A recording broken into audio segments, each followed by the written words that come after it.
Bonjour à tous, je suis ravi de vous retrouver pour cette nouvelle émission de Solidarité TV, la première en 2025. Nous entamons cette année un nouveau cycle sur le thème Solidarité, le coût de l'inaction. Et quoi de plus naturel pour illustrer cette thématique que de porter notre regard sur les 20 ans de la loi du 11 février 2005. Celle-ci avait en effet consacré de nombreux droits nouveaux pour les personnes en situation de handicap de notre pays. Une grande loi de notre République, donc, mais qui peine pourtant à être appliquée. Quels sont les grands enjeux autour de la mise en œuvre de ce texte? Dans quel secteur il convient de prioritairement agir? Voici les quelques questions auxquelles nous allons tenter de répondre pendant un peu plus d'une heure. Au-delà de cette émission, je vous invite à découvrir le dernier numéro du magazine Union Sociale qui porte sur le sujet.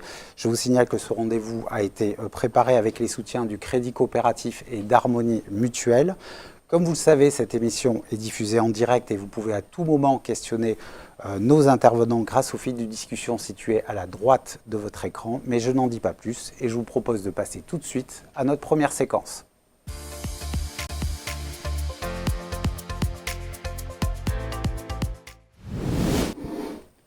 La loi du 11 février 2005 a marqué une avancée considérable dans de nombreux domaines, que ce soit l'accessibilité, la citoyenneté, la compensation ou encore l'emploi. Mais ce texte peine encore à être appliqué. Quels sont les secteurs dans lesquels le décalage entre la théorie et la réalité est le plus spectaculaire? Comment réduire l'écart entre les droits affichés et leur effectivité et envisager donc une société plus inclusive et plus accessible? Pour répondre à toutes ces questions, je suis ravi d'accueillir sur ce plateau Bernadette Pilois. Bonjour Bernadette, présidente du Conseil français des personnes handicapées pour les affaires européennes et internationales, mais aussi membre du collectif Handicap. Donc, voilà. Et Daniel Goldberg, bienvenue, président de l'UNOPS. Avant que nous débutions nos échanges, nous avons interrogé plusieurs acteurs du secteur le 10 février dernier à Paris, dans le cadre de la manifestation Place de la République, autour justement des 20 ans de cette fameuse loi de 2005. Le but, connaître quelques-unes de leurs propositions pour que ce texte devienne réalité. On les écoute et on en parle. Et surtout, enfin, vous, nous, personnes handicapées, les 12 millions de personnes handicapées, à partir d'aujourd'hui et désormais, la République, c'est nous aussi. Merci beaucoup. Eh bien, pour que la loi de 2005 soit effective, il faudrait qu'on continue à travailler avec l'Éducation nationale, qui était le premier partenaire de la mise en œuvre, en tout cas pour les enfants souffrant de handicap psychique, qui ont été reconnus à l'époque en 2005. On a beaucoup travaillé sur l'accès aux droits, l'accès à la scolarisation. Pour autant aujourd'hui, ces jeunes sont encore souvent victimes d'exclusion du système scolaire, du fait de leurs troubles et de l'incompréhension des troubles. Alors, pour que la loi soit effective dans le secteur de la réadaptation professionnelle, il faudrait lever des obstacles et des freins. Il faudrait tout d'abord accélérer la procédure devant la MDPH, la Maison départementale des personnes handicapées, puisque en général, pour accéder aux établissements et services de préorientation et aux établissements et services de réadaptation professionnelle, les ESPO et les ESRP, on a besoin d'une orientation de la MDPH. Et donc, ralentir cette notification ralentit le projet de la personne et donc, du coup, l'empêche en fait d'accéder à l'emploi. Aujourd'hui, on en est à un taux de chômage qui est presque le double dans la population des personnes handicapées par rapport à la population générale. Et on en est à des taux d'emploi qui n'atteignent pas ces minimums de 6%. Qu'est-ce qu'il faut faire? Revoir déjà toute la filière d'amont pour que les personnes qui vivent avec un handicap aient une formation, une compétence qui correspondent aux attentes et aux recherches des employeurs. Il faudrait aussi ouvrir la loi de 2005 à d'autres secteurs qui n'étaient pas couverts, à savoir la culture et les loisirs. Concernant l'emploi, il faudrait appliquer les sanctions ou en tout cas les rendre plus dissuasives pour que les entreprises et administrations embauchent plus de personnes et aillent au-delà du quota des 6%. Et puis que la discrimination à l'embauche, où le handicap reste encore la première discrimination en France, eh bien que tout ça se soit terminé parce qu'on souhaite une société plus inclusive et plus accessible. Alors pour que la loi de 2005 soit effective, soit vécue pleinement dans la vie de tous nos concitoyens, de toutes celles et tous ceux qui ont besoin que cette loi soit effective, il n'y a qu'une solution. Il faut se mobiliser dans tous les quartiers, se mobiliser dans toutes les régions, se mobiliser dans toutes les situations et faire bouger les choses. Je pense qu'il s'agisse des élus, des administrations, tout le monde est d'accord finalement avec tout ce qu'il y a dans cette loi. Mais 20 ans après, on se rend compte qu'il y a encore trop de blocages, trop de situations qui ne trouvent pas de solution. Et donc la solution, elle viendra de vous, elle viendra de nous tous ensemble. Personnes directement concernées, aidants, mais toute la société française. Parce que quand on parle handicap, on ne parle pas que d'une partie de la population sur laquelle il faudrait avoir un regard compatissant. On parle de toute la société parce que tout le monde, à un moment ou un autre dans ce parcours de vie, peut avoir besoin d'un accompagnement. Donc après ce reportage très instructif, évidemment, énormément de sujets ont été évoqués dans cette petite vidéo. Mais avant qu'on s'intéresse aux solutions, peut-être qu'il est important en fait de revenir justement sur les avancées, les plus-values de cette fameuse loi de 2005 et Bernadette Pilois. Moi, ce que je voulais peut-être revenir avec vous et peut-être revenir sur certains objectifs de cette loi. Et selon vous, est-ce que ce texte est véritablement révolutionnaire pour les personnes en situation de handicap de notre pays? Je crois que je l'ai vécu comme quelque chose de révolutionnaire parce que nous avons enfin entendu, au lieu de déficience, de participation, de citoyenneté, d'égalité des droits et des chances. Et ça a été une ouverture à notre situation de citoyen. Et bon, on verra plus tard qu'on est peut-être un peu resté sur notre faim, mais en tout cas, en 2006, ça a été un grand espoir. Et je voudrais insister sur un point dont on ne parle pas assez pour moi, c'est que tout récemment, quand on a parlé de la déconjugalisation de l'allocation adulte handicapé, ça a été considéré comme une grande avancée pour l'autonomie des personnes. Mais en 2006, enfin le 1er janvier 2006, la prestation de compensation du handicap est rentrée en vigueur et enfin, la manière de compenser le handicap, l'accès à un certain nombre d'aides humaines, d'aides matérielles, un chien guide, je ne sais pas matériel, mais ça existe. Oui.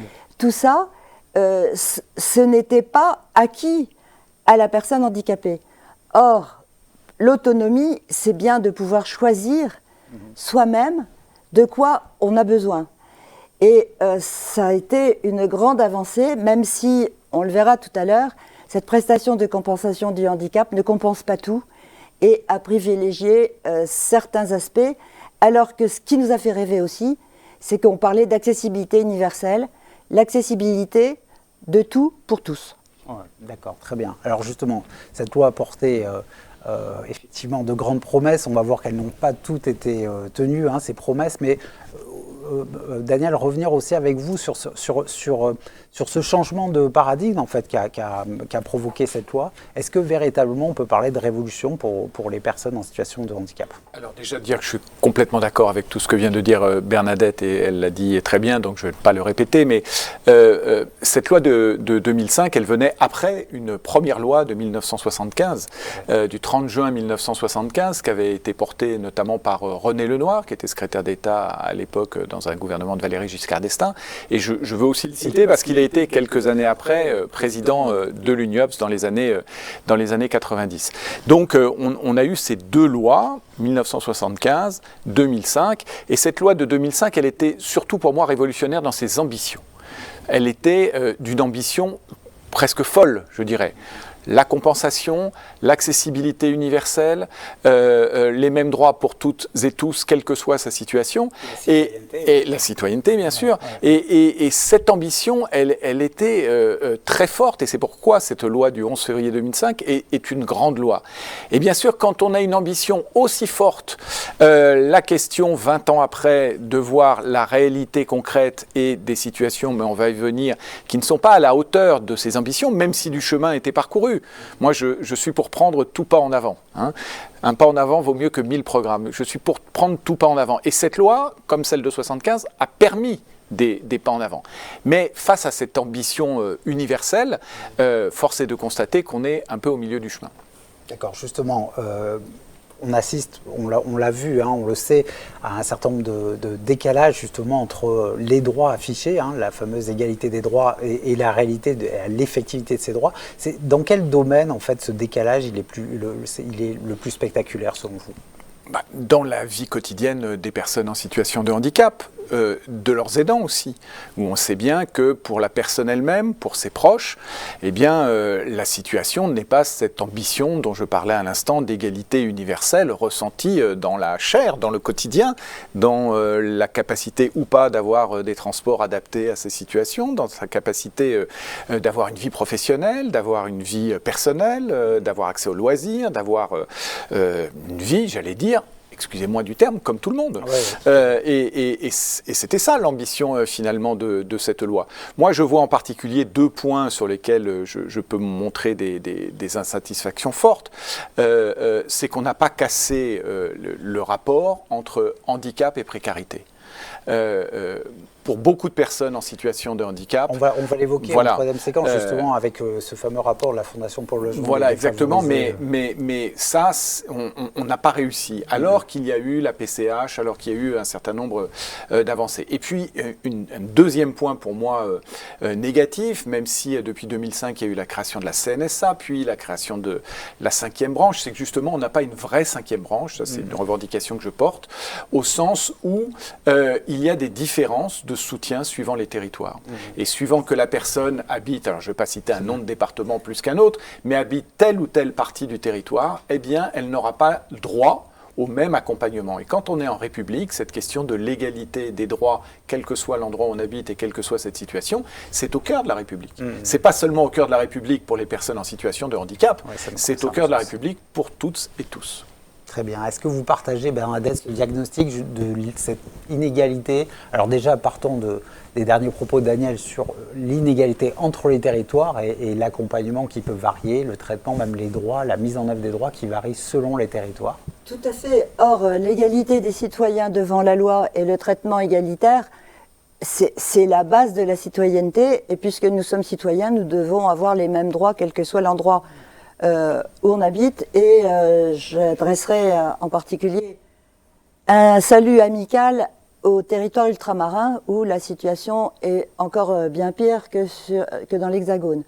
Alors, moi, ce que je constate, c'est que, comme j'ai dit tout à l'heure, nous avons rêvé d'accessibilité universelle, et en fait, la loi de 2005 avait prévu beaucoup de choses qui nous avaient été promises, et en particulier l'accessibilité numérique.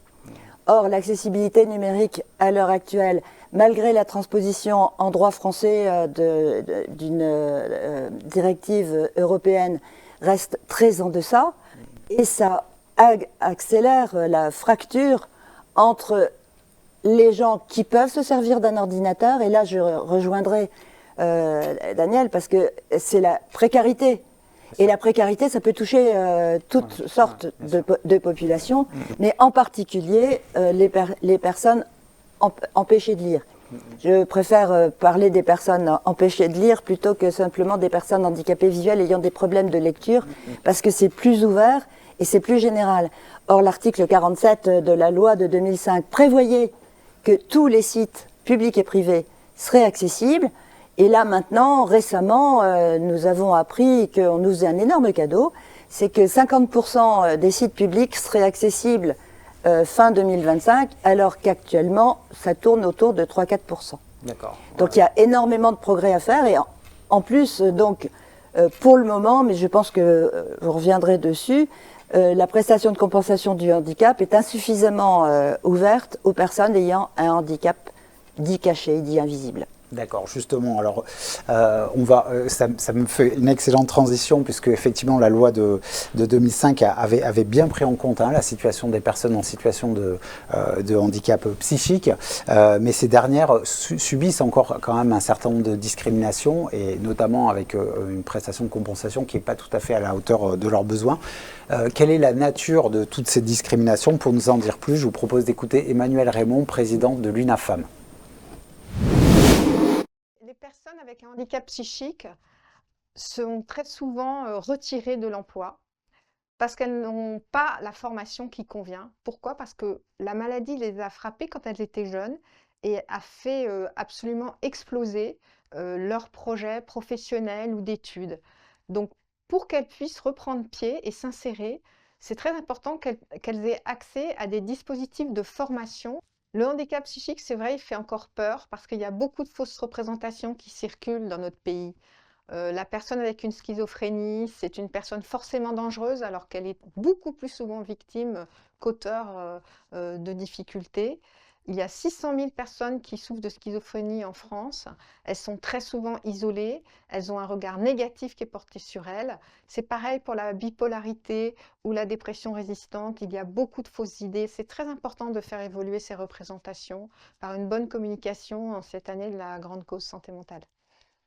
Ben, le travail, c'est que les personnes qui ont une schizophrénie, un trouble bipolaire et qui vivent bien avec ces troubles prennent la parole, le disent et à haute voix disent « Regardez, voilà qui je suis et j'ai une pathologie, je la soigne et je vis bien avec elle ».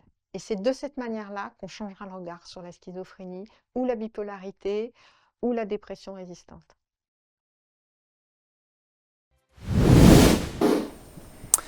Alors Bernadette, on a dressé un certain nombre de constats, on a vu les promesses de cette loi de 2005, on a dressé un certain nombre de constats. Qu'est-ce qu'il faudrait faire, selon vous aujourd'hui, justement pour réduire ce décalage entre cette ambition, comme disait Daniel, un peu folle de la loi de 2005 et la réalité? Quelles sont les 3-4 propositions que vous auriez en tête justement pour réduire ce décalage? Alors, ma première proposition, soyons fous, c'est de changer la société. Mais je crois que comme c'est un tout petit peu compliqué à réaliser... Ça prend du temps, ça peut prendre du temps. Et ça peut prendre du temps. Et or, ici et maintenant, c'est important de faire quelque chose. Donc, je crois qu'il faut être plus modeste. Mais là, je citerai un rapport de 2023 de la Commission nationale consultative des droits de l'homme, qui a fait une enquête extrêmement sérieuse sur ce que pensent les personnes, enfin la société civile du handicap. Et le mot qui revenait le plus, c'était souffrance. Pour la société civile actuellement, eh bien, les personnes handicapées sont des personnes qui souffrent, alors que nous, ce que nous souhaitons, c'est que nous soyons tout simplement des citoyens à l'égal des autres citoyens.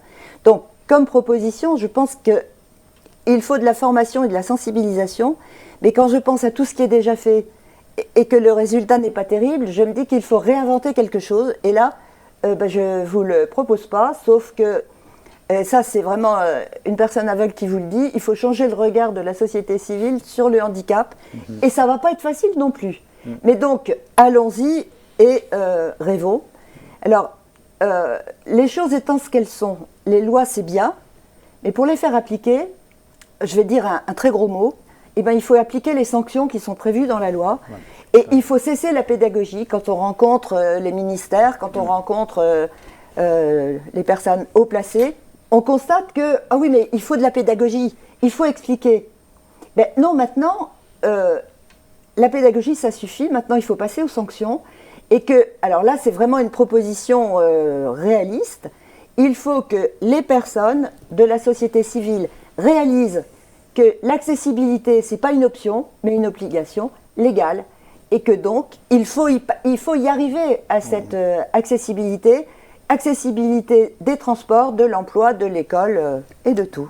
D'accord. Et enfin, nous serons des citoyens comme les autres et tout ce que nous voulons. Et puis, arrêtez d'avoir peur de nous, quoi. Ouais, d'accord, très bien. Bon, en tout cas, on n'a pas peur de vous. Merci. Daniel, justement, par rapport à cette question justement du changement de regard, du changement culturel dont parle Bernadette, et puis sur cet aspect sanction aussi, parce que c'est vrai que c'est bien de parler, de sensibiliser, mais enfin, je crois que ça avait été évoqué lors de la manifestation Place de la République, on parle quand même de pas loin de 14 millions de Français et de Françaises. est-ce que maintenant, cette étape, selon vous, de pédagogie, elle a cessé et maintenant il faut montrer un petit peu plus les dents? Qu'est-ce que vous en pensez? En tout cas, le secteur associatif, l'UNIOPS, d'autres et au sein du collectif handicap dont nous faisons aussi partie, c'est le message que l'on veut porter. C'est de se dire qu'il faut maintenant avoir une obligation de résultat. On parle souvent obligation de moyens, obligation de résultat, donc parfois on nous sort des chiffres très forts. Et je ne doute pas d'ailleurs possiblement de la réalité de ces chiffres, mais quand ces chiffres ne changent pas la réalité des gens, il faut avoir des instruments pour mesurer l'obligation de résultat. Encore une fois, dans tous les territoires, parce que les territoires ne sont pas les mêmes et les capacités d'accompagnement de la société ne sont pas les mêmes. Une obligation de résultat qui prend en compte le temps présent. On est en 2025, on n'est plus en 2005, aussi dans les questions qui se posent. Je pense par exemple à l'individualisation des parcours et des accompagnements qui permettent ces parcours. Je pense à ce qu'on appelle les personnes handicapées vieillissantes. Et donc, ça repose la question, par exemple, de la barrière d'âge pour la PCH. Et puis, vraiment de faire sentir à toutes les citoyennes et tous les citoyens de ce pays de se retrouver un moment en situation de vulnérabilité, c'est un peu notre condition humaine. Alors pour certaines personnes, c'est une condition de vulnérabilité durable, si on pense que c'est une vulnérabilité. D'autres disent un petit truc en plus, avec le film qui a connu ce grand succès. Mais de se dire que c'est notre condition, et si c'est notre condition, alors la situation des personnes en situation, comme l'on dit, pardon pour la répétition, de handicap, alors c'est notre situation à nous tous et tous. Et vous citiez 14 millions de personnes, mais ça oublie les proches. Enfin, en tout cas, ça ne tient pas compte des proches, des voisins de palier, des collègues de travail, des commerçants du coin, du conducteur de métro qui ne peut pas forcément accueillir une personne, voilà. Et la situation des personnes en fauteuil, c'est aussi la situation des mamans avec une poussette ou des personnes âgées qui ont du mal à se déplacer. Donc, une obligation, finalement un droit opposable à l'autonomie. Je vais vous dire, c'est peut-être là-dessus qu'il faut travailler. Et pour reprendre le titre du film que je citais, je ne sais pas s'il faut parler d'un petit truc en plus. Ce dont je suis persuadé, c'est que pour la République, ne pas prendre cette direction, ça serait un grand truc en moins. Très bien. Je vous remercie pour cette conclusion, Bernadette, Daniel, et pour ces premiers éléments qui nous permettent d'envisager donc quelques pistes pour l'avenir. L'un des autres aspects de la loi 2005 concerne l'avenir professionnel des jeunes en situation de handicap et leur scolarisation en milieu ordinaire. Où est-ce qu'on en est aujourd'hui? Quels sont les progrès possibles? C'est ce que nous allons découvrir lors de notre prochaine séquence. Pour débuter celle-ci, je vous propose de découvrir le forum découverte des métiers à destination des collégiens et lycéens en situation de handicap, une très belle initiative portée par l'association Arpège qui s'est tenue le 4 mars dernier à Saint-Ouen, une ville que vous devez connaître en région parisienne.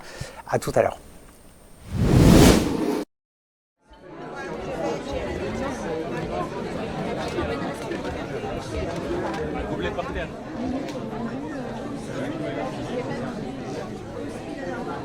Alors, les objectifs de ce forum découverte des métiers, c'est de créer des rencontres entre d'un côté des jeunes et de l'autre des entreprises ou des salariés qui viennent parler de leur métier.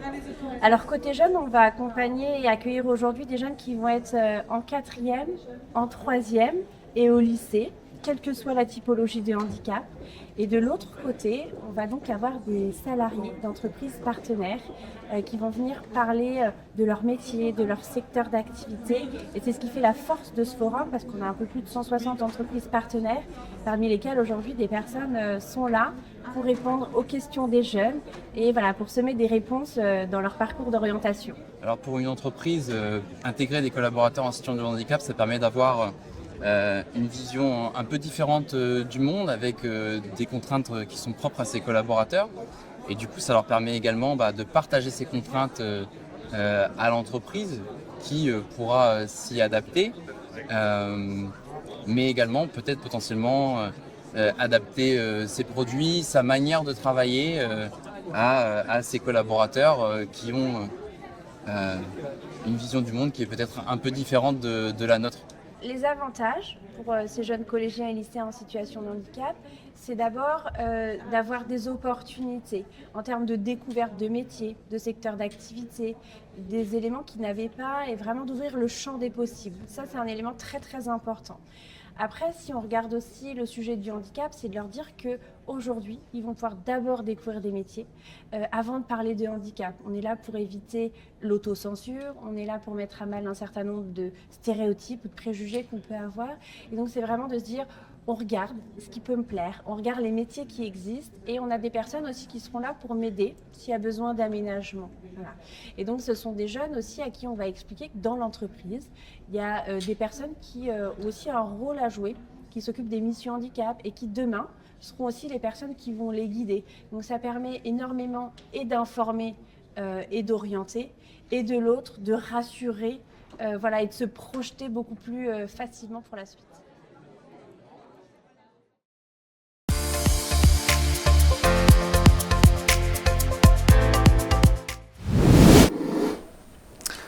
Alors la loi de 2005 avait fixé de grands objectifs en matière de scolarisation des enfants en situation de handicap. Pourtant, de nombreux jeunes restent encore exclus de l'enceinte scolaire. De la même manière, la situation des jeunes en double vulnérabilité questionne bien souvent les politiques sociales. Quelles sont les solutions envisagées pour mieux accompagner et inclure tous ces jeunes? Pour en débattre, j'accueille sur ce plateau Katia Couton-Viporek, coordinatrice générale, pardonnez-moi, de l'association Droit au Savoir, si je ne me trompe pas, et Fernand Van Obergen, président de la Fédération Générale des PEP. Merci beaucoup d'être à nos côtés. Alors Fernand, je vais me permettre de vous appeler par vos prénoms tous les deux, hein, parce qu'on s'est un peu rencontrés avant l'émission. À la sortie de la loi de 2005, et grâce à la loi de 2005, de nombreux jeunes en situation de handicap ont pu être scolarisés en milieu ordinaire. Quelles ont été les avancées en fait, de la loi sur ce sujet? Parce que l'idée, un peu, c'est toujours de repartir de quelque chose d'un peu positif quand même, et puis ensuite on va s'intéresser à ce qu'il faudrait faire de plus. Mais quels ont été les apports justement de cette loi de 2005 pour permettre à des jeunes justement de faire leur entrée à l'école? Si vous voulez, je vais juste quand même dire un petit mot sur les PEP. Bien sûr. Pourquoi sommes-nous là? Donc, nous avons 110 ans d'expérience autour de la solidarité, autour de tout ce qui est accompagnement pour toutes et pour tous. Et donc, nous, on travaille au quotidien pour que, on va dire, l'accès à l'éducation des enfants à besoins éducatifs particuliers. C'est un terme que nous préférons à d'autres termes parce que cela englobe, on va dire, une population plus grande que juste les enfants en situation de handicap. En situation de handicap. D'accord. Ouais, tout à fait. Et donc, les premières avancées, et Daniel y a fait référence tout à l'heure, c'est le changement de paradigme. Donc là, on peut effectivement dire que l'apparition de cette loi a permis de passer d'une logique d'intégration à une logique d'inclusion. Et ça a été le premier pas marquant.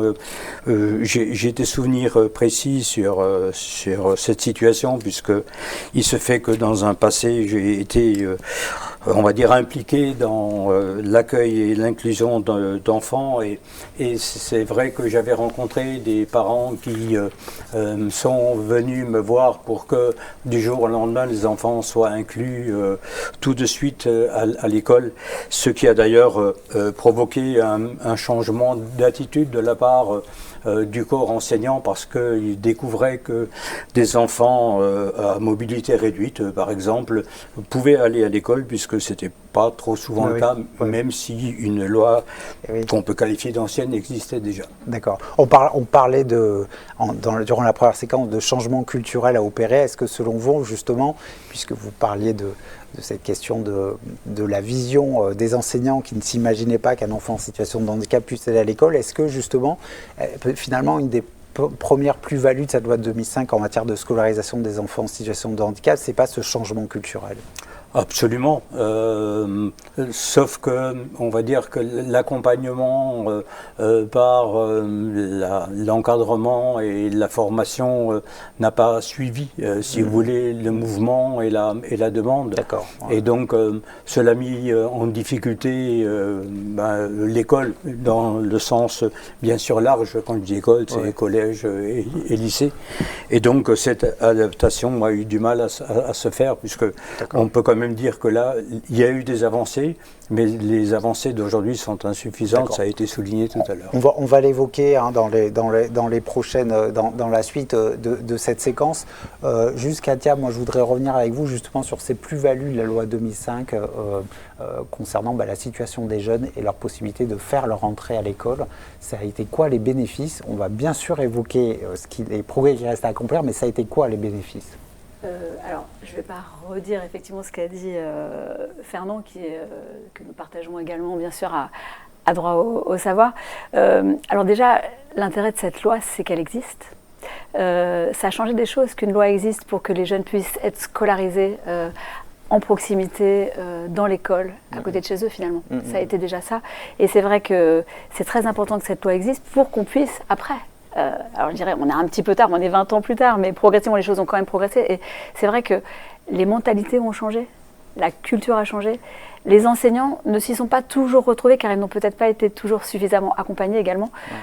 L'école, c'est un tout, c'est tous les acteurs. C'est les élèves, c'est les enseignants, c'est les parents. La culture a changé, cette loi, elle a quand même permis de se dire que tout jeune, tout enfant a droit d'aller à l'école. D'accord. Ça, en fait, ce que vous essayez de nous dire, c'est que c'était peut-être un point de départ, cette loi, en fait. Hein. On n'a pas eu des résultats tout de suite, mais au moins, il y a eu ce point de départ-là. Et c'est un point de départ. On n'est pas encore arrivé, mais on a progressé. D'accord. On a progressé. Alors justement, on a progressé, mais il y a quand même un certain nombre de jeunes, et je crois qu'ils ne sont pas 2 ou 3, mais pas loin d'être, je parle sous votre contrôle, pas loin de 100 000 jeunes qui chaque année ne peuvent pas faire leur entrée à l'école à cause de leur handicap. Comment est-ce qu'on peut changer tout ça et faire que justement il y a un maximum de jeunes? Alors effectivement les 100 000 ça paraît énorme, mais comment réduire ce chiffre et permettre qu'on ne soit pas obligé de faire le deuil de sa rentrée scolaire parce qu'on a un handicap? Alors c'est difficile d'en parler en si peu de temps, mais on va essayer de donner les points principaux. Exactement. Je parlais des enseignants, il y a quand même un point qui est assez important, c'est la formation des enseignants. La formation initiale, la formation continue. La formation continue, on en fait de plus en plus, c'est bien. La formation initiale, elle est encore un petit peu trop light. Un enseignant qui n'a pas cette connaissance, c'est pas simplement de la sensibilisation, c'est aussi comment on fait classe en fait, avec des enfants à besoins particuliers, et comment on le fait pour que la classe, elle reste une classe, un groupe classe. Alors moi j'étais enseignante, donc je peux aussi vous en parler, mais la formation c'est important. Il y a bien sûr donc les moyens humains, il faut peut-être un petit peu plus d'enseignants, je sais que un petit peu plus d'AESH, pardon, excusez-moi. En fait, là, on est bien d'accord qu'on parle des enfants qui ne rentrent même pas à l'école. Hein. C'est même pas les enfants. La formation des enseignants, ça concernerait plutôt des enfants qui sont à l'école. Pas forcément. D'accord, ça peut concerner aussi des. Ça peut concerner parce que dans l'idée, avec Ma place c'est en classe, par exemple, on a fait une lettre ouverte aux enseignants pour qu'on se mette aussi tous ensemble pour se dire un enfant ne doit pas rester sur le bord du chemin. Et donc, si on sensibilise les enseignants et qu'ils sont formés, peut-être qu'ils se mobiliseront aussi encore plus. Ils se mobilisent déjà avec les associations pour ouvrir les portes et ouvrir les portes enfin, on pourrait en parler longtemps, mais ouvrir la porte, ça veut dire de différentes façons. C'est-à-dire à la fois la porte de l'école, mais aussi la porte de comment je repense une certaine pédagogie pour que ce soit possible et que je ne sois pas moi-même stressée. On parlait tout à l'heure il ne faut pas avoir peur de nous. Bien sûr, il ne faut pas avoir peur des personnes en situation de handicap, c'est évident. D'accord. Est-ce que oui, Fernand, je vous laisse compléter, bien sûr. Poursuivre sur... il nous semble qu'il y a un versant qui a été souvent oublié, c'est l'apport du médico-social. Oui, cette fameuse collaboration entre le médico-social et l'éducation nationale. Absolument, et nous pensons que, on va dire que le médico-social devrait faire partie complète de l'école pour qu'on puisse envisager ce que nous appelons des formations croisées entre les différents publics. Et d'ailleurs, puisque nous avons un organisme de formation interne, c'est quelque chose que nous proposons. Et on a observé que ces formations croisées donnent un petit plus. Bien sûr que le résultat n'est pas immédiat du jour au lendemain, mais cela apporte le plus au niveau de l'attitude. Et bien sûr, au niveau de, Katia parlait de pédagogie, dans la mise en place de la pédagogie, il y a deux facteurs qui nous semblent importants. C'est qu'il y a certes l'élève à besoin éducatif particulier, mais il y a aussi le reste de la classe. Ouais, bien Parce sûr. que c'est quand on en a 32, et ça pose le problème des autres. Donc, il y a le problème des effectifs. Voilà.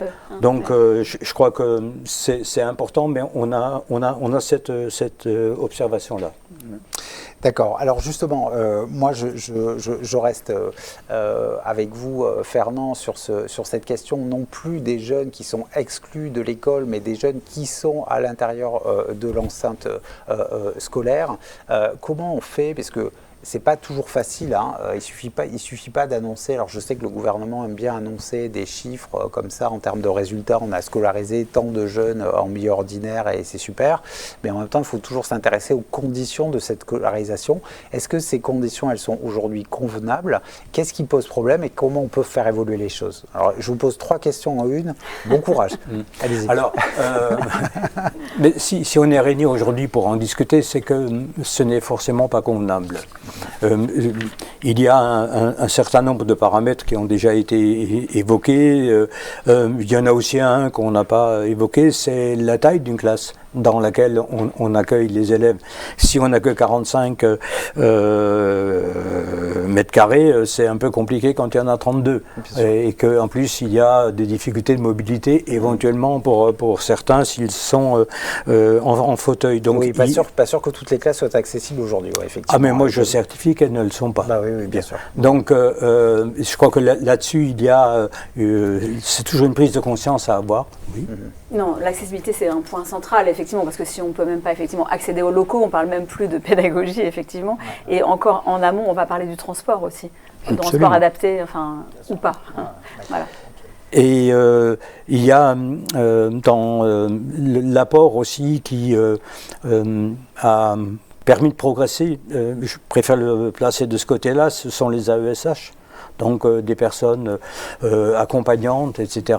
Mais là aussi, il y a quelque chose qui ne va pas parce que leur rémunération est insuffisante.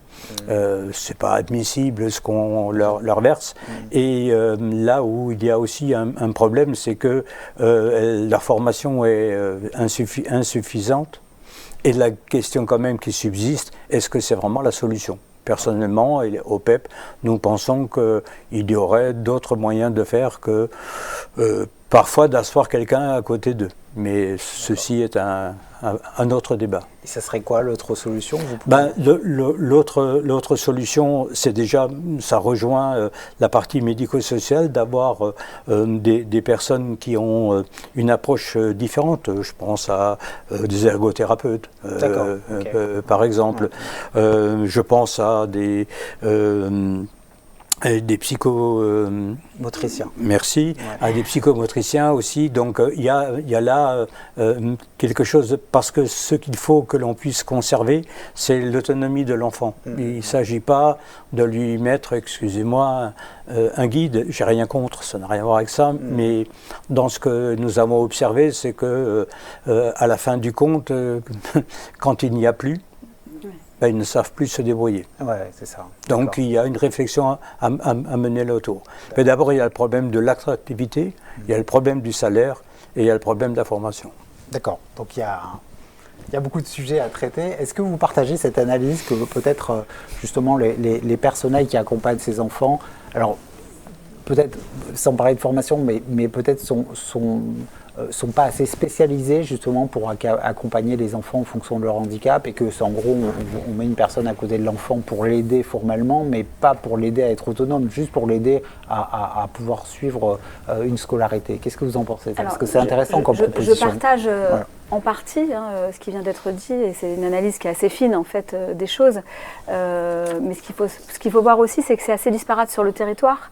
C'est disparate aussi selon les personnes. Il y a des personnes qui font de l'auto-formation et qui en fait ont également la sensibilisation suffisante, donc c'est pas forcément évident. Ce qui est très important, on a parlé du fait qu'il ne faut pas forcément simplement des AESH, hein, les personnes qui viennent aider, effectivement je partage complètement ce point de vue, à droit au savoir on en est convaincu, mais la réponse elle est plurielle. En fait la réponse elle doit être adaptée aux besoins du jeune, aux besoins de l'enfant, aux besoins de l'enfant qui va devenir élève. C'est-à-dire que en fait, autant de personnes, autant de besoins. Donc, c'est pas parce qu'on a un certain type de trouble qu'on va toujours dérouler le même type d'accompagnement. Et ça, c'est très, très important de le comprendre. C'est pas toujours facile de le comprendre. Ouais, tout à fait. Je voudrais revenir et rebondir sur ce que nous a dit aussi Fernand sur cette nécessité d'avoir des passerelles peut-être encore plus fortes entre l'éducation nationale et le médico-social, hein, le secteur médico-social. On sait que l'éducation nationale ne connaît pas toujours très bien le médico-social, mais on peut nous renvoyer aussi le compliment, c'est-à-dire que le médico-social ne connaît pas toujours très bien l'éducation nationale. Il y a effectivement, vous menez des initiatives justement pour avoir ces formations croisées. Est-ce que ça, c'est un chantier qu'il faut essayer de creuser justement pour arriver à adapter l'accueil, les enseignements, l'accompagnement des élèves en situation de handicap au sein même de l'enceinte scolaire? Il me semble que c'est une piste qui est très intéressante et très importante, cette idée de formation croisée, une formation qui permettrait que chacun puisse se connaître mieux, puisque chacun est aussi dans ses habitudes de travail, ses habitudes d'accompagnement.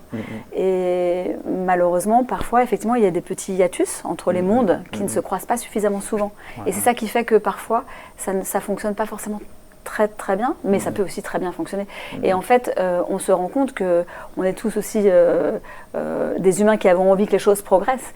Donc finalement, en se parlant un petit peu plus, en faisant rentrer le médico-social un peu plus dans l'école, ce qui est d'ailleurs le projet actuellement avec les PASS. Hein, oui, tout à fait. Voilà, les pôles d'appui à la scolarité. Je pense que c'est ça. J'ai toujours peur de me tromper dans les sigles. C'est ça, hein, c'est ça. Okay. C'est l'idée qui est encouragée actuellement. Alors, on voit que ce n'est pas forcément simple, c'est une expérimentation actuellement, mais l'idée de faire se croiser ces deux mondes est intéressante. Chacun quand même avec sa spécificité et chacun dans sa fonction. Oui, tout à fait. Si nous, on pense que c'est une piste à exploiter, il se fait que dans, on va dire, nos activités, le médico-social représente 80% de nos activités et que nous avons des retours et des expériences en cours et on voit bien que c'est quelque chose à étudier et que vous avez utilisé le terme de passerelle, c'est tout à fait ça. Mais je reprendrai même presque le terme de Bernadette tout à l'heure quand elle disait qu'il faut changer la société. Bien sûr, là, on revient sur le changement culturel. Tout à fait. C'est ça, d'accord, très bien. Malheureusement, le changement culturel, il n'est pas encore complètement acquis. Complètement abouti. Et pourtant, ça fait 20 ans qu'on a commencé à changer. Qu'on en parle. Ok, très bien. La prise en compte des enfants à vulnérabilité multiple, hein, relevant à la fois du champ de la protection de l'enfance, mais aussi du handicap, questionne effectivement régulièrement les politiques sociales. Comment mieux les accompagner? Pour répondre à cette question, je voudrais donner la parole à Roland Disly, président de l'AIRE, une association qui rassemble plus de la moitié des 400 établissements accueillant ces jeunes sur le territoire. Roland, bonjour. Eh bien, bonjour. On vous entend très bien. On vous entend très bien. Alors, une question qu'on voulait vous poser justement par rapport, je crois que vous avez suivi la fin de notre discussion, le fameux changement culturel à opérer. Fernand a évoqué, c'est un certain nombre des jeunes aussi que peut-être que l'AIRE accompagne aussi, ces enfants à vulnérabilité multiple. Est-ce que la loi de 2005 les a suffisamment pris en compte déjà ? Alors déjà, 2005, pour nous, c'était une année importante puisque c'était cette fameuse loi sur l'accès au droit. C'était aussi la reconnaissance du handicap psychique qu'on attendait depuis longtemps. C'était aussi l'année du décret sur la création des ITEP. Donc, pour nous, c'était le début d'une aventure intéressante avec en 20 ans un nombre d'enfants scolarisés. Je crois qu'aujourd'hui, sur certaines classes d'âge, on a plus de 80% des jeunes qui ont un pied à l'école ordinaire. Mais ça a laissé quand même certains jeunes en grande difficulté, puisqu'on s'est intéressé à la partie, je dirais, qui relève du handicap, mais effectivement, certains jeunes sont à la croisée de plusieurs politiques publiques. parce qu'il relève à la fois d'un besoin de protection qui est confié au département à travers l'aide sociale à l'enfance. Pour 40% d'entre eux, c'est quand même des chiffres importants pour nous. On a aussi 25% des jeunes qu'on accompagne qui ont besoin de soins psychiatriques. Et malheureusement, la loi de 2005 a donné un éclairage sur la situation de handicap, sur l'accès aux droits, mais elle n'a pas décloisonné les politiques publiques en la matière. Donc on a quand même une vision un peu cloisonnée qui ne permet pas d'éviter vraiment les questions de rupture. Un exemple simple, un enfant qui change de famille d'accueil, si la famille d'accueil est plus loin. Ah, Roland, on vous Son entend. vulnérabilité est assez dramatique. Oui, voilà, ce que vous expliquez, c'est qu'effectivement, on n'a pas entendu la fin, donc c'est qu'effectivement, un enfant qui déménage, il y a un risque effectivement de rupture d'accompagnement et on n'est plus, on a des risques de rupture d'accompagnement pour ces jeunes qui vivent des situations de vie qui peuvent évoluer. Alors justement, Roland, je sais que la IRE est extrêmement créative sur le sujet, pour favoriser toutes sortes de coopérations, pour décloisonner les choses, pour fonctionner. D'ailleurs, vous parliez d'ITEP, maintenant on parle de DITEP, de dispositif. Ce fonctionnement en dispositif, est-ce que pour vous c'est une réponse suffisante ou quelle révolution à opérer justement pour avoir un fonctionnement des politiques sociales qui est peut-être un peu plus transversal, au moins décloisonné, si ce n'est pas tout à fait transversal, au moins décloisonné? Nous, on plaide pour une approche écosystémique, c'est-à-dire qu'il faut absolument que sur le terrain, on ait des coopérations très concrètes, qu'on soit capable d'avoir des diagnostics de situation partagés. Aujourd'hui, un enfant en situation de handicap protégé, il va avoir 4 ou 5 projets différents. Il va avoir un projet de scolarisation, il va avoir un projet pour l'ASE, il va avoir un projet pour le médico-social. Ce n'est plus tenable. Aujourd'hui, on a travaillé avec les collègues de la protection de l'enfance au niveau national sur la création d'une charte de coopération qui permette de donner des outils concrets. C'est-à-dire qu'est-ce qu'un projet de parcours, comment on peut l'articuler ensemble, comment on décloisonne déjà sur le terrain. Je pense qu'avant d'attendre des politiques publiques, des décloisonnements, il faut qu'on ait au moins l'autorisation de travailler ensemble, d'avoir des outils concrets et d'avoir un seul projet collectif qui soit celui de l'enfant, où il prenne place, où sa famille puisse prendre place. Et donc, oui, on plaide pour une approche vraiment écosystémique sur les territoires. Très bien. Roland, je vous remercie beaucoup. On va passer à une question de Sophie. Donc, vous êtes derrière votre écran et vous nous posez un certain nombre de questions. Donc, je pense que c'est une question pour nos deux intervenants. Peut-être que Katia va répondre en premier. Donc, qu'en est-il de la situation des jeunes en situation de handicap qui souhaitent suivre des études supérieures? Alors là, on change encore de domaine. On était avec Roland sur la réponse systémique. Est-ce que là, on se concentre sur des situations peut-être moins nombreuses? Alors, je ne sais pas, en termes de chiffres, le nombre de jeunes en situation de handicap qui souhaitent s'inscrire dans ce type d'études. Mais voilà, comment on se situe quand on est en situation de handicap, jeune, et qu'on souhaite rentrer à l'université? Comment ça se passe? Du coup, j'ai mis mes lunettes pour les chiffres. Ben oui. Comme on est à l'université, c'est très bien. Voilà, c'est ça. Pour ne pas me tromper. Donc, sur les chiffres, 17% des personnes handicapées d'âge actif ont un diplôme supérieur au baccalauréat en 2018, contre 34% de l'ensemble de la population du même âge. Et ça, c'est l'Observatoire des inégalités 2022-2023. Un autre chiffre très intéressant, à la rentrée 2022, plus de 59 000 étudiants sont accompagnés par une mission handicap de l'université. Voilà. Soit 2% des effectifs étudiants. 2%. Les choses ont bien progressé malgré tout. Donc les choses ont progressé. Les choses ont progressé. Je vous donne les chiffres parce que les chiffres sont objectifs. Oui, bien sûr. Mais les choses ont progressé dans le sens où les droits dont on parlait tout à l'heure pour les enfants, les élèves, sont arrivés aussi pour les études supérieures. D'ailleurs, vous avez une circulaire de 2024 qui récapitule tous les droits des jeunes étudiants en situation de handicap, donc ministère de l'Enseignement supérieur et de la Recherche. Il y a des missions handicap dans chaque université aujourd'hui. Est-ce que les jeunes le savent? Ça. Voilà, les jeunes ne le savent pas toujours assez bien, donc droit au savoir, on est aussi là parfois pour les aider, c'est aussi pour ça qu'on nous appelle, puisqu'à droit au savoir, en fait, on reçoit à la fois des demandes individuelles de personnes, hein, de jeunes ou de familles ou de proches, mais à droit au savoir, on co-construit aussi avec les pouvoirs publics, donc on a un peu deux axes, mais parfois on a des étudiants qui nous appellent et qui nous disent « Que fais-je quand je sors du lycée? Est-ce qu'il existe quelque chose encore après ?» Oui, il existe. Donc encore une fois, la loi est avec les jeunes, mais malheureusement, elle est parfois mal connue des jeunes eux-mêmes, et parfois, elle est mal connue des accompagnants, des professionnels. Qui sont censés les aider. Voilà, qui sont censés les aider et les accompagner dans leurs projets.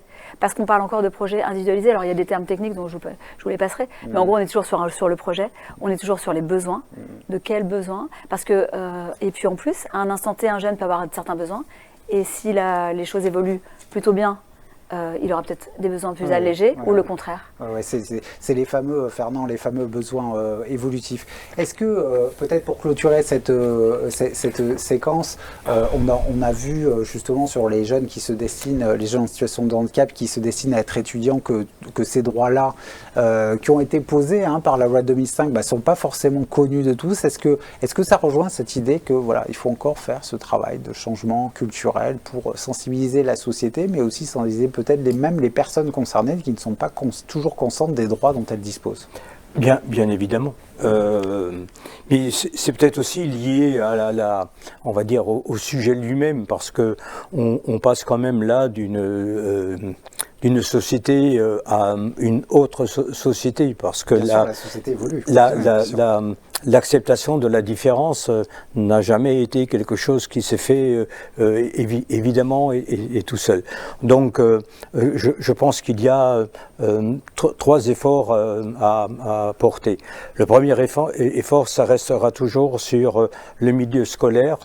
Mais il ne faut pas que le milieu scolaire soit juste limité au temps scolaire, puisque le jeune et l'enfant, il a un temps complet avant, entre et après l'école. Et je crois que là-dessus, si on pouvait progresser déjà là, ce serait pas mal aussi, puisque les familles sont extrêmement embarrassées sur le avant et le après. Je m'occupe d'un jeune enfant autiste et je peux vous dire que c'est une galère. Voilà. Donc il y a ce progrès à faire. Le deuxième progrès, et on l'a dit tout à l'heure, c'est tout ce qui concerne la formation, dans le sens le plus large possible. Et la troisième possibilité qui, pour l'instant, n'est pas vraiment expérimentée, c'est de créer des projets éducatifs un peu sur le modèle de ce qui existait quand on parlait des projets éducatifs de territoire. C'est-à-dire qu'il y ait des projets qui soient construits par bassin, et que l'ensemble des personnes, des institutions, des familles, parce qu'on n'a pas beaucoup parlé des familles, et il me semble que on les associe pas assez. Et on n'associe pas assez non plus le jeune. À un moment donné, le jeune a le droit de dire ce qu'il a envie d'être et ce qu'il a envie de faire. Et de devenir. Et bien sûr, de devenir. Et pour nous, c'est un citoyen part entière. Tout à fait, d'accord. J'ai le temps d'ajouter un petit truc. Un petit mot, bien sûr. Juste, on parle de l'école, on voit qu'on répète souvent un peu les mêmes choses, les besoins, etc. Tout ça pour dire qu'il faut voir les choses en termes de parcours. Un jeune, il n'y a pas assez de fluidité en fait entre les grandes étapes quand on passe à l'école primaire, quand on passe au collège, quand on passe au lycée, etc. Donc c'est cette sorte de parcours. Et puis redire aussi qu'un jeune en situation de handicap, c'est un jeune avant tout. Il a des besoins comme tout jeune. Et nous, on attache beaucoup d'importance à la vie étudiante, à la mobilité internationale, aux césures aussi, parce qu'aujourd'hui, on a des jeunes qui se permettent même de faire des césures, et ça, c'est vraiment extraordinaire. Si vous connaissez, c'est des petites pauses qu'on fait dans les parcours que font tous les jeunes aujourd'hui. Donc, en fait, c'est vraiment partir des besoins du jeune, je dirais. Quand on est dans les études supérieures, je reprends la question qu'on avait de Sophie, si je me souviens bien. C'est ça, c'est voir vraiment comment on peut avoir une scolarité, des études les plus épanouies possibles, malgré sa situation de handicap. Ouais. Et je dis bien sa situation, pas son handicap, Ouais. puisque c'est la société aussi qui crée des situations de handicap. Bien sûr, ouais, tout à fait. Écoutez, je vous remercie beaucoup. Katia Fernand, je vous remercie donc pour ces analyses qui nous montrent le chemin reste à accomplir pour que les jeunes puissent justement préparer leur avenir dans les meilleures conditions. Une autre problématique majeure lorsqu'on évoque la mise en œuvre de la loi 2005 est bien sûr la question de l'accessibilité. Une fois de plus, le défi semble immense, mais sûrement pas impossible à relever. C'est ce que nous allons évoquer lors de notre prochaine séquence. Pour débuter celle-ci, découvrons le Café Signe, une très belle initiative portée par l'Entraide Union qui a pour but de dresser des passerelles entre le monde des sourds et le monde des entendants.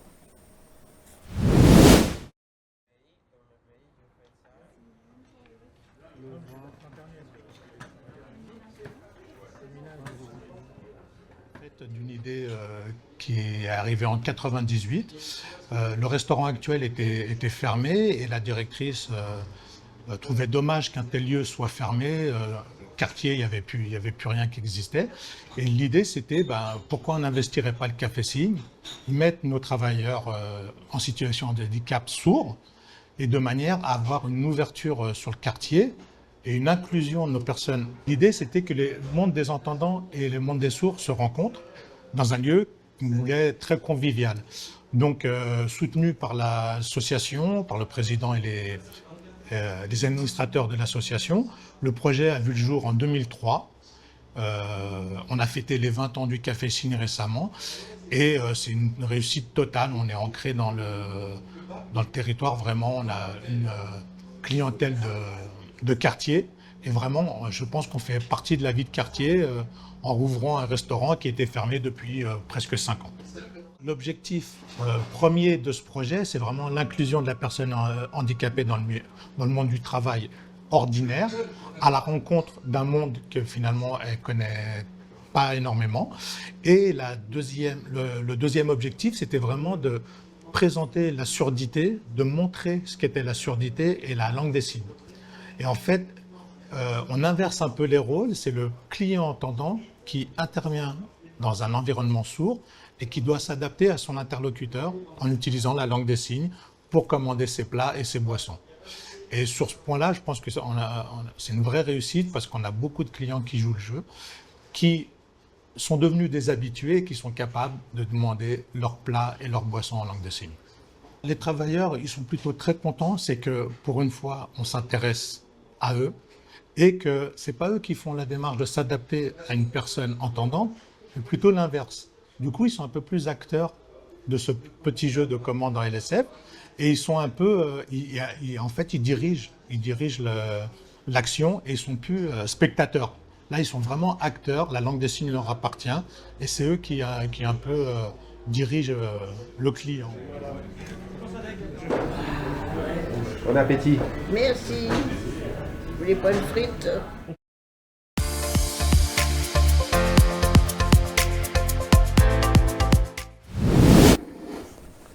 Alors les obligations fixées par la loi de 2005 en matière d'accessibilité sont nombreuses et assez peu respectées. Souvent associées au bâti, elles concernent bien d'autres domaines comme le numérique, la culture, la citoyenneté. Quels sont les principaux secteurs visés, les pistes envisagées pour rendre notre société plus accessible? Pour répondre à toutes ces questions, je suis ravi d'accueillir sur ce plateau Thomas Sauré, donc président de l'Union des associations nationales pour l'inclusion des malentendants et des sourds. Merci d'être là, Thomas.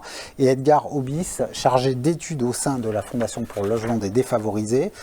Merci d'être là, Edgar. Juste pour préciser aussi qu'un célèbre rapport sort chaque année, qui est le fameux rapport sur l'état du mal-logement, et que cette année, justement, ce rapport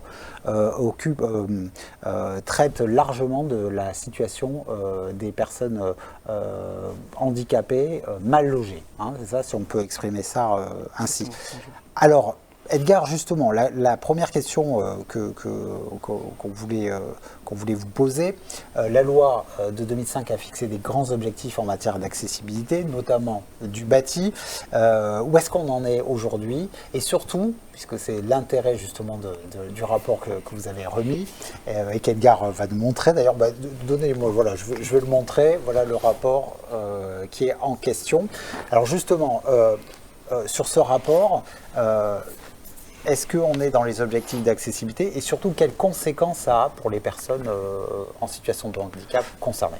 Ok, alors oui, merci beaucoup pour votre question et pour l'invitation. Donc ce qu'on peut dire, c'est que c'est ce qu'on montre dans le rapport, donc dans ce 30e rapport, c'est qu'il n'y a pas matière à célébrer. 20 ans après la grande loi sur le handicap, on se rend compte dans... on se calme, c'est pas la peine de célébrer la loi, quoi. Voilà, exactement, parce que surtout dans le bâti, c'est que la loi, auprès des grands acteurs du champ du handicap, il y avait de l'espoir. Il y avait de l'espoir. Notamment parce qu'elle officialisait le principe général de tous les aspects d'accessibilité de tous les aspects de la vie sociale, et au niveau du bâti, c'était via l'obligation d'accessibilité des logements neufs.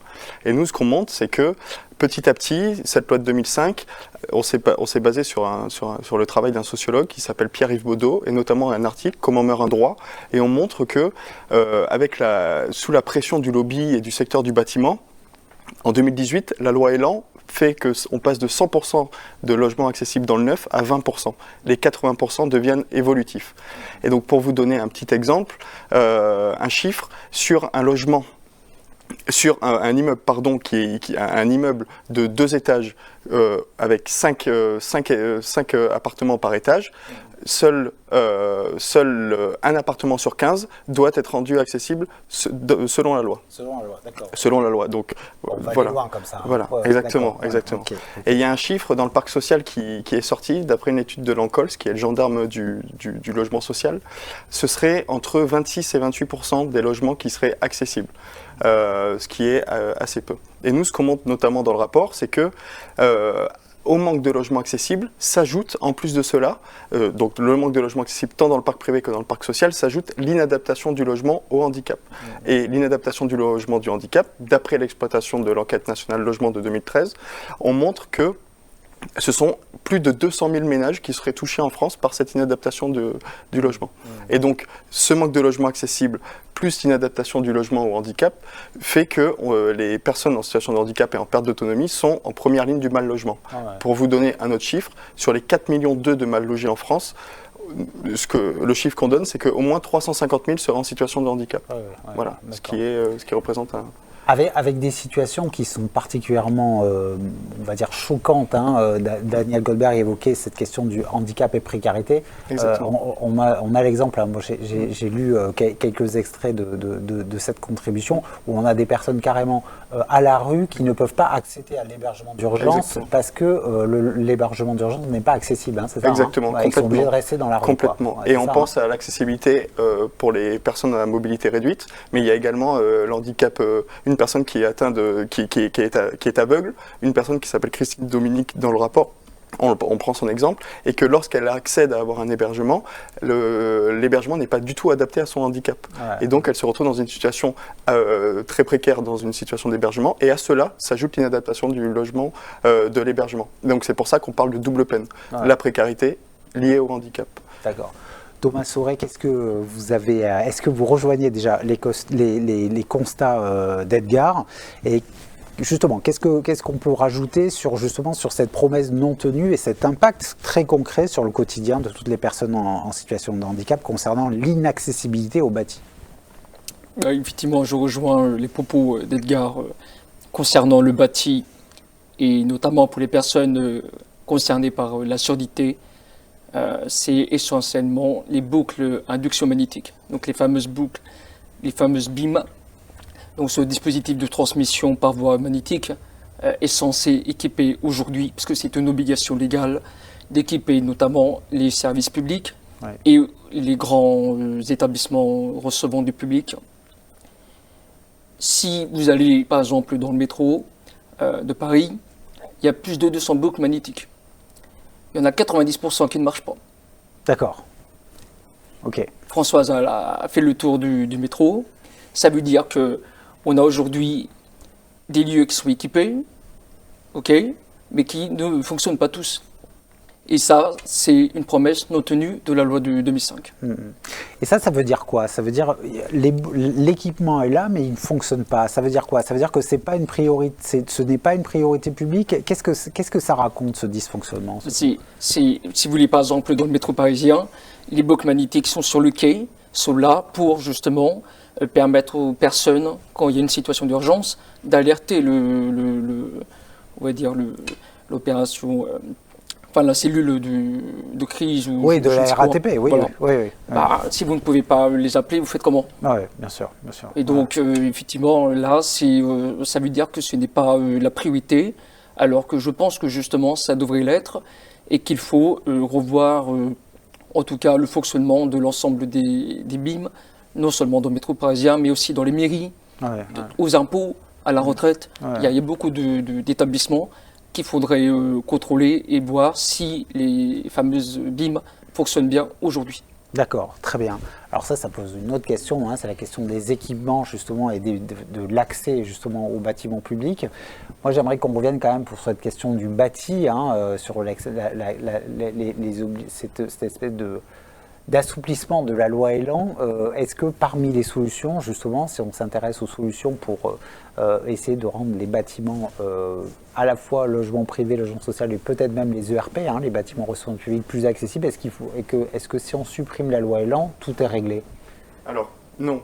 C'est que, c'est une préconisation qu'on porte au nom de la Fondation pour le logement. Ouais. L'une de nos préconisations, la préconisation majeure de ce rapport, c'est l'abrogation de l'article 64, qui faisait passer, comme j'en ai parlé, de 100% à 20%. Mais également, si on supprime la loi Elan, tout n'est pas... Enfin, il y a d'autres choses. Ce qu'on porte également, c'est il faut augmenter l'allocation adulte handicapé. Pourquoi? Parce qu'aujourd'hui, 26% des personnes en situation de handicap sont sous le seuil de pauvreté, contre 14% pour les valides. Sauf que quand on est sous le seuil de pauvreté, un bailleur, qu'il soit privé ou qu'il soit social, privilégiera toujours quelqu'un qui a de meilleurs revenus. Donc voilà.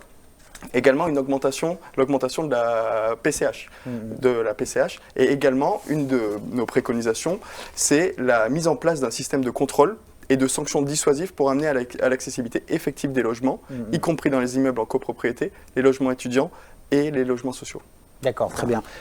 Alors, c'est très intéressant, Edgar, ce que vous dites, parce que ça rejoint ce qu'on a dit sur la séquence 1, que maintenant, il fallait arrêter de passer par... Alors, il ne faut pas arrêter la sensibilisation, mais maintenant, on s'aperçoit que la sensibilisation, 20 ans plus tard, ça ne suffit plus.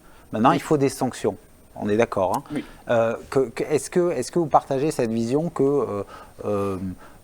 il faut maintenant qu'on se dirige vers des sanctions pécuniaires, puisque il y a la question de l'emploi aussi, on n'y viendra pas. Mais sur la question du bâti, est-ce que maintenant il faut mettre vraiment des vraies contraintes, c'est-à-dire faire payer des amendes et puis qu'on ne se pose plus la question? Voilà. Je rejoins totalement là ce qu'il vient de dire et notamment ce qu'a dit Bernadette pour la première séquence. Aujourd'hui, il faut aussi passer au stade des sanctions. Ça fait 20 ans qu'on fait de la pédagogie. Est-ce qu'on va attendre encore 20 ans pour refaire de la pédagogie et ensuite encore 20 ans? Moi, je pense qu'à un moment, il faut passer à l'action. Et puis, avec toujours aussi de la bienveillance, parce que sanctionner sans accompagner, ça aussi, ça n'a pas de sens. Il faut aussi accompagner. Moi, je pense, par exemple, alors je sors un peu du cadre du bâti, de logement, mais par exemple, les sites numériques, il faut aussi accompagner. Bon, je vais en parler tout à l'heure. Oui, on va évoquer ça. Mais j'aimerais revenir là sur ce qu'a dit Edgar concernant le logement, concernant les personnes sourdes. Il y a aussi le cas des incendies, les alarmes. Elles ne sont pas aujourd'hui accessibles. Bien sûr. C'est un peu compliqué et même dangereux. Et ça peut être pour une personne sourde. Bien sûr. Si dans les hôtels, dans les cinémas, dans d'autres lieux où il y a du public, si les alarmes, par exemple, s'ils pouvaient être lumineuses, ce serait une solution. Bien sûr. Et puis ça peut être fait dès demain. Et puis ça coûte pas très cher. Oui, et puis surtout, je pense que le droit d'être en sécurité et en autonomie dans son logement, c'est un droit. Oui, tout à fait. Donc je pense que ça, c'est quelque chose qu'il faudrait faire et dès demain. D'accord, très bien. Alors justement, l'accessibilité du bâti pour les personnes en situation de handicap n'est sans doute pas la seule question à aborder. La datation des logements aussi à la transition énergétique doit être prise en compte. Pour nous en parler, je donne la parole à Afid Kekouche, responsable santé médico-sociale au Crédit Coopératif. Oui, bonjour tout le monde. Afid, bonjour.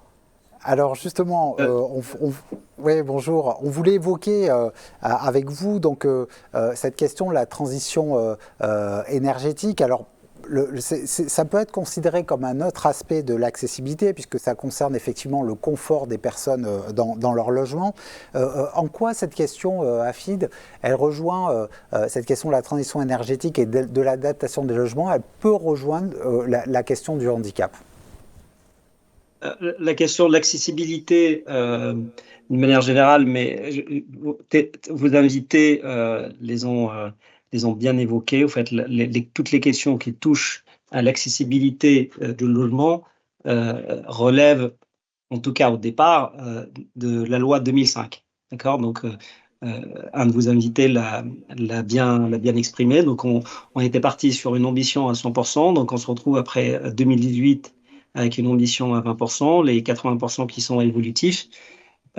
Maintenant, l'accès au logement ne suffit plus parce qu'on a vécu depuis 2005 autre chose. On a vécu une crise climatique, une crise énergétique qui aujourd'hui nous impose d'une manière assez brutale en fait, d'adapter nos logements pour apporter plus de confort. Pourquoi une personne en situation de handicap, une fois qu'elle a accès, on va dire qu'elle a une accessibilité optimale à son logement, de toute manière, si son logement n'est pas adapté aux aléas climatiques, la difficulté va être quasiment insurmontable.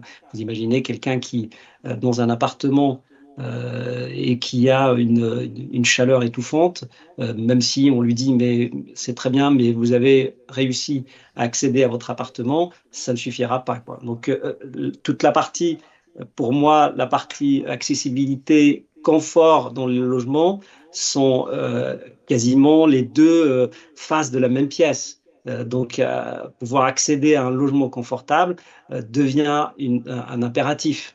Au Crédit Coopératif, c'est ce point d'adaptation des logements ou de l'hébergement d'une manière générale. J'en parle parce que l'hébergement, on parle du logement, effectivement, on a 37 millions de logements en France, mais il y a quand même 500 000 personnes qui sont hébergées par 12 000 établissements. Donc c'est un point très important. Le Crédit Coopératif accompagne également, comme on accompagne les particuliers dans le financement de leur transition énergétique, on accompagne aussi les associations, les établissements pour qu'ils adaptent les logements aux usagers et les personnes qui utilisent ces logements.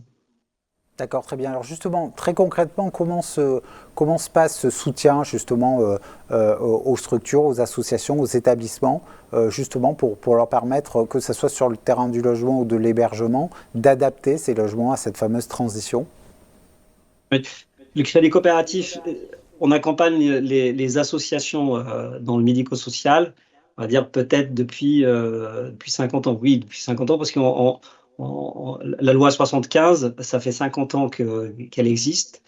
Donc, on les accompagne sur la partie financement. Ça, c'est la partie la plus importante. Mais au-delà de ça, en fait, on travaille avec un écosystème qui permet d'apporter de la valeur ajoutée pour nos clients et nos prospects. Des associations qui cherchent à comprendre quelle est la meilleure stratégie de financement public, on va dire, ou quelle est la meilleure stratégie pour réaliser les travaux de transition énergétique. On peut les mettre avec des acteurs de notre écosystème, comme Économie d'énergie, que je peux citer, qui peut les accompagner pour leur donner un peu plus de visibilité sur le plan à mettre en place. Le Crédit Coopératif arrive après, bien évidemment, et il arrive pour financer toute la partie qui n'est pas prise en charge par les subventions, qui n'est pas prise en charge par exemple, ma prime Rénov'.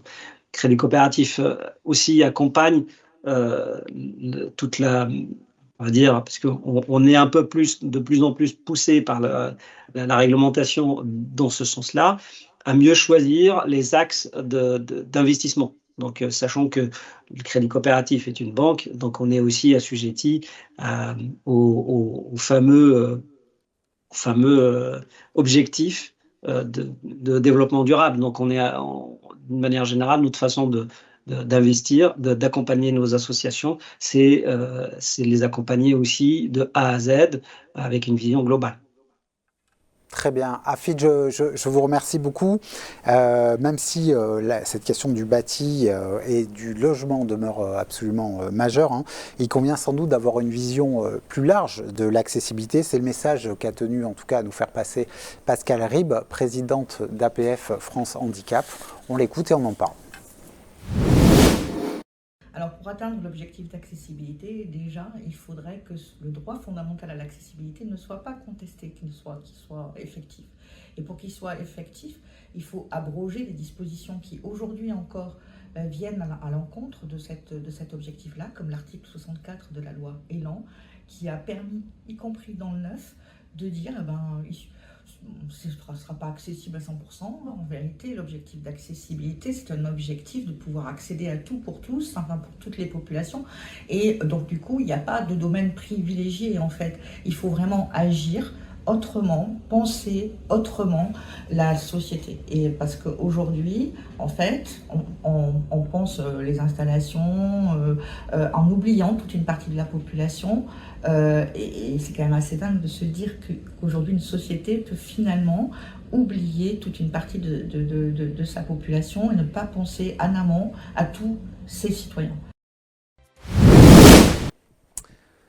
Alors, après ce message de Pascale Ribes, justement, qui nous propose une vision beaucoup plus large de l'accessibilité, moi je voudrais me tourner vers effectivement Thomas, parce que vous défendez justement cette vision beaucoup plus large que l'accessibilité.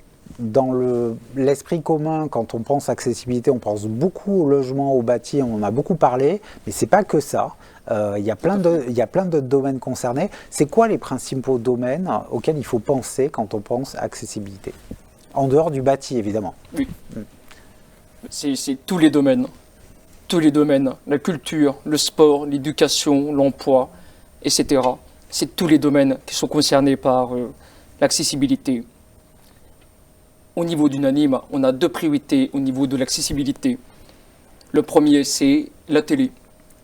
Et plus particulièrement, les dérogations que bénéficient les chaînes locales, qui a été prévue par la loi de 2005, et qui les autorise à ne pas sous-titrer, par exemple, les GT. Moi, je pense à David, par exemple, qui a de nos membres qui habitent à Nice, qui veut regarder le GT de France 3 Région Provence-Alpes. Eh bien, il ne peut pas, parce que ce n'est pas sous-titré. Et ça, il faudrait que d'ici l'année prochaine, qu'on supprime cette dérogation qui n'a plus de sens aujourd'hui. Ben oui. On a la technologie aujourd'hui. Bien sûr. Donc, il faut supprimer cette dérogation. Le deuxième sujet, c'est le cinéma. Le cinéma, pareil. Alors, évidemment, il y a aussi la question un peu du bâti pour que ce soit accessible aux fauteuils roulants, qu'il y ait aussi des rampes pour faciliter les déficients visuels à aller au cinéma. Concernant en fait les personnes sourdes, eh bien c'est la question du sous-titrage. Aujourd'hui, vous allez à Paris, il n'y a que 3% des séances qui sont sous-titrées.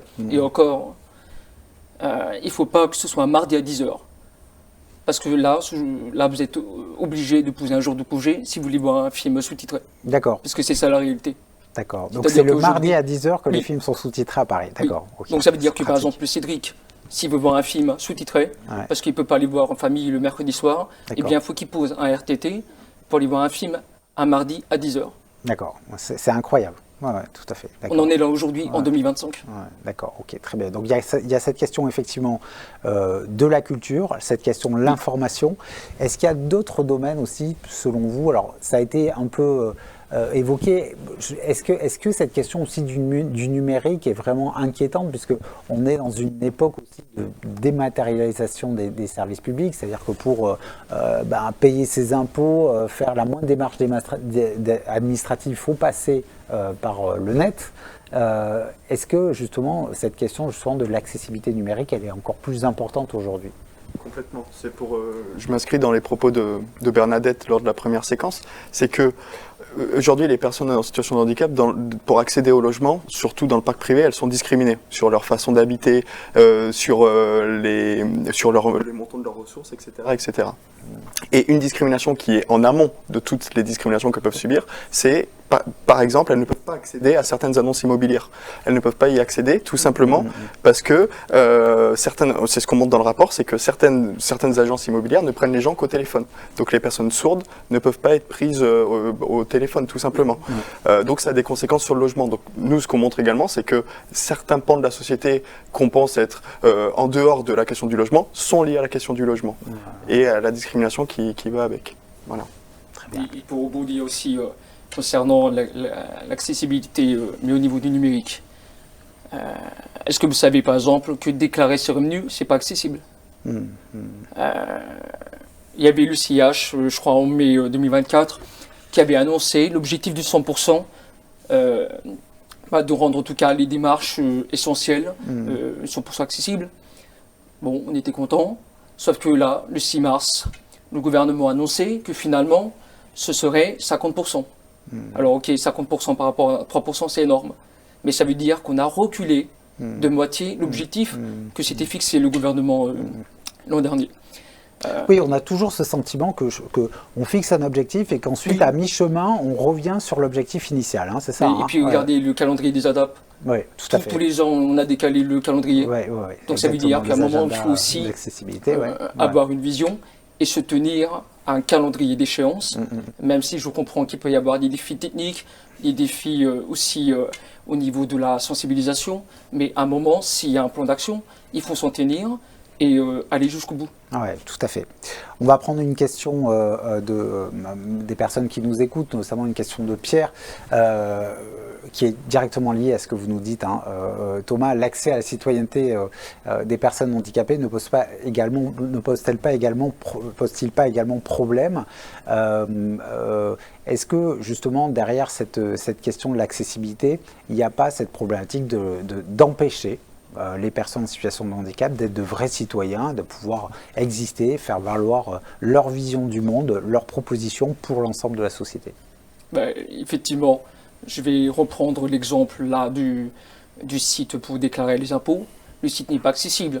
Quand vous voulez payer vos impôts parce que c'est un acte citoyen, vous ne pouvez pas. Donc ça déjà, ça vous exclut de la société. Concernant l'accessibilité audiovisuelle, notamment pour les périodes électorales.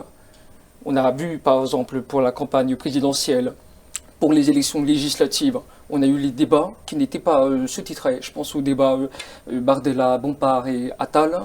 J'ai saisi l'ARCOM pour que justement cette obligation soit respectée.